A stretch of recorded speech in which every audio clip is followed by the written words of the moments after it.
This interview is brought to you by Verizon.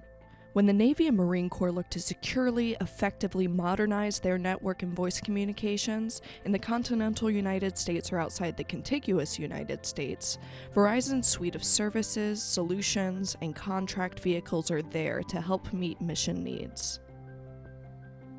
Hello from sunny California. I'm Ross John Fortune, here in San Diego at AFCEA West 2025. Joining me is Department of the Navy CIO Jane Rathbun. It's always great to see you. Thanks for joining me. Thank you for having me.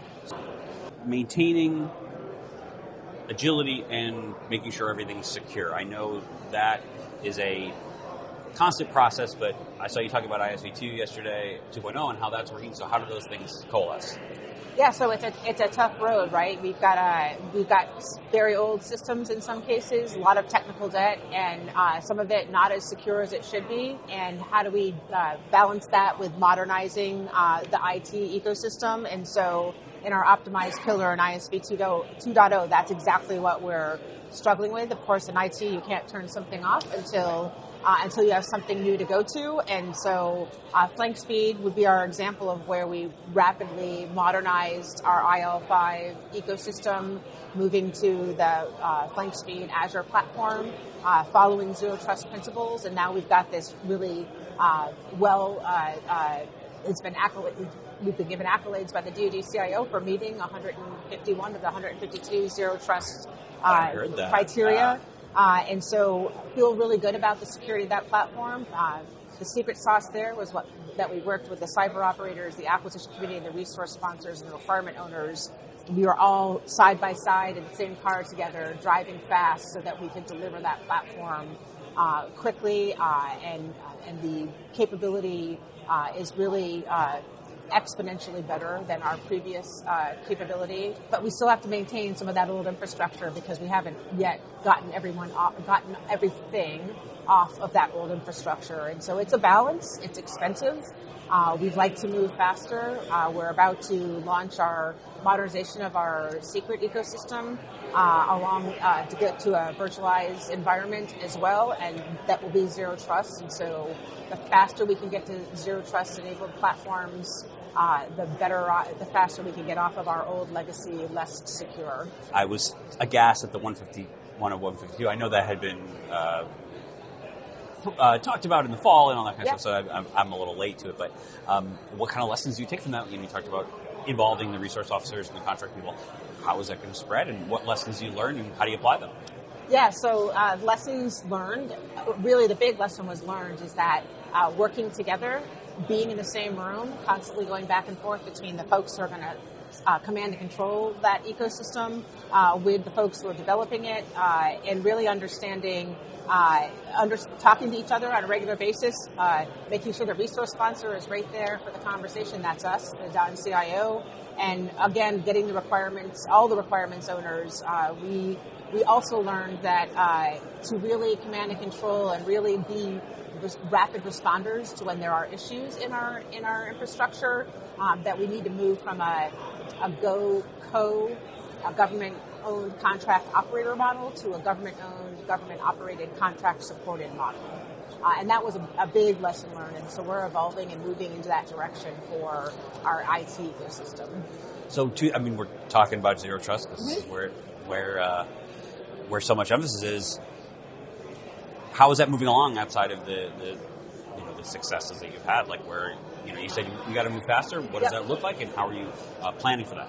So our resource process, we are focused on prioritizing things that cybersecurity is really driving most of our prioritization. How do we make things more secure, more agile? We have two objectives two measures that we are constantly evaluating ourselves against. One is have we improved customer service? Is the customer getting a better quality experience? And have we increased operational resiliency? So is the ecosystem that we're providing more secure? Do we have redundancy built in so that we're prepared to pivot if we need to pivot? And so it's going well. I would say we've got really good alignment right now between the Department of Navy's level, Secretariat level, and our service counterparts in wanting to drive together. In September, we held I'll call a transport summit, where we brought folks from the Navy Marine Corps, the acquisition community, the cyber community, the operator community, the warfighter community, all in a room and talked about how we drive faster together with an aligned strategy and aligned architecture. In modernization, how does the operator feedback, how does that factor in? And I think yesterday, you and Barry Tanner were talking about this. They have a vote, right? Operators need to give you that feedback. And well, the cyber threat has a vote, and then the cyber operators are the ones that really need to inform us. I am working to elevate their role in the conversation at the senior level, decision-making level, so that we really understand the impact of cybersecurity has on how we're architecting our solutions, how we're moving out. And so I lean on them to help drive how we're going to design our ecosystem, if that makes sense. So, for example, when we got into cloud, cloud was really anybody who wanted to build a cloud landing zone or environment could do that. And what we've learned is our cyber operators can't see into all those clouds.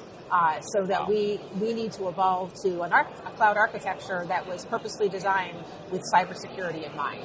And that involves getting to common, I'll call them landing zones by commercial type, Microsoft, Azure, Amazon, Oracle, Google, but not having dozens of landing zones, having curated landing zones that are easy to use for the customer and allow the user to get their workloads in and start operating, have control over their workloads, but also giving the cyber C2 operators visibility into those cloud environments because they know what cloud environments we're in. Yeah, they would know as well as anybody. So that's a really good example of where we are really listening to our cyber operators talk about how they need to be able to command and control. So you talked about some of the other services and stuff. I know CJADC2 is also another, in addition to Zero Trust, it's the kind of thing where is that is everyone is moving towards, and this is a moving target, obviously, but where is the Department of Navy on CJADC2, and where is it, how is it evolving recently? Yeah, so Navy and Marine Corps are very involved in CJADC2. We've got Project Overmatch as kind of our lead activity. That doesn't get run out of the CIO, but we're very aware of it because we definitely enable. It is definitely a joint activity because interoperability, command and control across our data ecosystem, COCOM services, etc. We have to be working together. So there are a lot of exercises happening that are joint exercises, a lot of collaboration. The folks running the Overmatch activity do a lot of collaboration with the Army and the Air Force on a way forward to get that synchronization and interoperability that's needed. For my role as the CIO, we're very interested in making sure that the underlying ecosystem, the transport and connect, compute and store, really take into account enterprise to tactical, and that we've got the capabilities and the redundancy needed to be agile and support a constantly changing threat environment. I was going to say the evolution, I'm sure, is something you have to keep pace of. Is there a way to future-proof? I'm guessing the answer is no, but you do the best that you can. Well, I think, future-proofing, not the strong suit necessarily of how we procure things, because we have long lead times on many of our platforms, and they last a long time, right? Carriers out there for quite a while. Sure.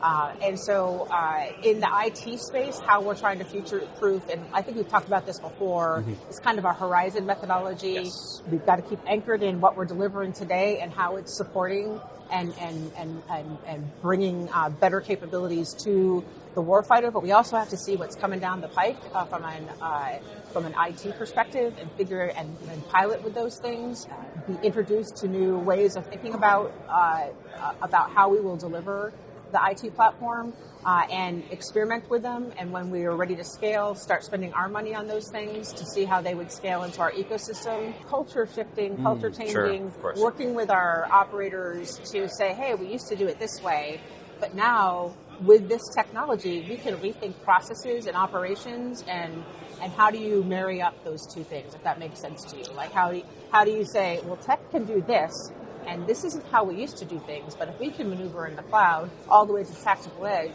how does that change your operations? Yeah, how you do things, sure. I mean, that's the zero trust thing too, right? It's like zero trust is not a tool, it's a whole and cultural thing. Lots of great things happening in the space world, and so from an operational redundancy perspective, how can we leverage the PLEOs, the GEOs, infrastructure to really be able to move data securely from anywhere to anywhere throughout the world, and have command and control. We're seeing compute and store potentially coming up into the space layer, and so that will also be a game changer of thinking about where we crunch numbers, what we bring to the tactical edge, and then a lot of our industry partners are specifically developing tactical edge capabilities that are cloud-based that would let us bring trained AI models to the edge, feed in sensor data, give our warfighter speedier decisions, information to make decisions at a more rapid pace than before. Always, it's responsibility to the warfighter, of course. Yeah. Well, Jane, thanks so much for doing this with us. I appreciate you doing it. All right, thank you.